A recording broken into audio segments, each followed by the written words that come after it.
Assalamualaikum warahmatullahi wabarakatuh. Di sini saya akan menjelaskan contoh jurnal yang memiliki struktur research style simulation. Yang pertama, judul dari jurnal yang saya ambil di sini yaitu model simulasi pengendalian suhu udara pada mesin pengering cabai dengan kontrol logika fuzzy. Dan nama jurnalnya yaitu Jurnal Teknologi Pertanian. Dan penulisnya terdapat 2 orang, yaitu Bambang Dwi Argo dan juga Cici Rahayu. Dan halaman terdiri dari 156 sampai halaman 172. Dan tahun penerbitannya yaitu 2004. Selanjutnya pada bagian sistematika. Pada bagian sistematika artikel model simulasi ini terdapat sistematika penyusun yang terdiri dari yang pertama judul, seperti yang kita tahu tadi, judulnya yaitu model simulasi pengendali suhu udara pada mesin pengering cabai dengan kontrol logika fuzzy. Yang kedua abstrak. Yang ketiga kata kunci. Yang keempat pendahuluan. Yang kelima model penelitian. Yang keenam hasil dan pembahasan. Yang ketujuh kesimpulan dan saran, dan yang terakhir yaitu daftar pustaka. Terdapat juga metode penelitian atau variabel atau juga pendekatan teori. Pada model simulasi pengendalian suhu udara pada mesin pengering cabai ini mempunyai metode penelitian yang dimulai dari menyusun model untuk pengering berdasarkan persamaan keseimbangan energi rendah panas dan massa untuk memprediksi suhu udara pada ruang pengering. Kemudian menyelesaikan persamaan keseimbangan energi secara numerik dengan metode finite difference, Euler implicit, dan dipecahkan secara stimulan dengan metode Gauss-Jordan dengan suhu lingkungan sebagai fungsi hasil aplikasi kuning alpin. Dan selanjutnya yaitu cara memperoleh data, penyajian ataupun juga menginterpretasi data. Data dalam jurnal yang saya peroleh ini atau rekayasa perancangan alat pemisah padi ini diperoleh dengan cara pengambilan data suhu udara ruang pengering tanpa kendali selama 2 hari, atau juga dapat dihitung selama 48 jam dengan interval 1 jam. Suhu bola kering dan bola basah udara lingkungan digunakan untuk mencari kelembapan relatif atau yang bisa disingkat dengan RH dengan menggunakan psychometric chart. Dikutip dari Assay Standard pada tahun 1998. Selanjutnya cara penulisan. Terdapat cara penulisan yang pertama, judul ditulis dengan font Times New Roman dengan ukuran 12 cetak tebal. Yang kedua, abstrak menggunakan bahasa Indonesia dan bahasa Inggris. Terdapat lebih dari 200 kata dan terdiri dari 4 alinea tanpa acuan atau referensi. Terdapat singkatan atau akronim dan tanpa footnote. Selain itu, abstrak berisi tujuan penelitian, metode penelitian, dan tahap-tahap kerja alat. Lalu disajikan dengan kata kiri kanan diketik dengan 4 paragraf dan ditulis menjorok pada awal kalimat dengan font Times New Roman ukuran 11 dengan spasi tunggal. Yang ketiga, keyword terdiri dari 4 kata kunci yang dipisah dengan tanda koma dan menggunakan font Times New Roman ukuran 11 spasi tunggal dan menggunakan cetak miring.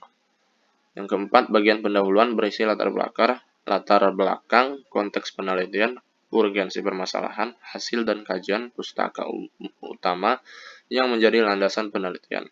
Selain itu, penulisan menggunakan referensi artikel jurnal bereputasi dan terbitan terbaru untuk dijadikan landasan teori. Dan selanjutnya yang bagian E, yaitu bagian metode penelitian menjelaskan mengenai pendekatan ruang lingkup atau objek dan teknis pengumpulan data. Pada bagian hasil, subjudul di hasil dituliskan dengan huruf kapital di awal atas saja dan bold atau bercetak tebal. Seperti bagian yang lain tidak diberikan nomor, huruf, ataupun bulat dan menggunakan istilah baku.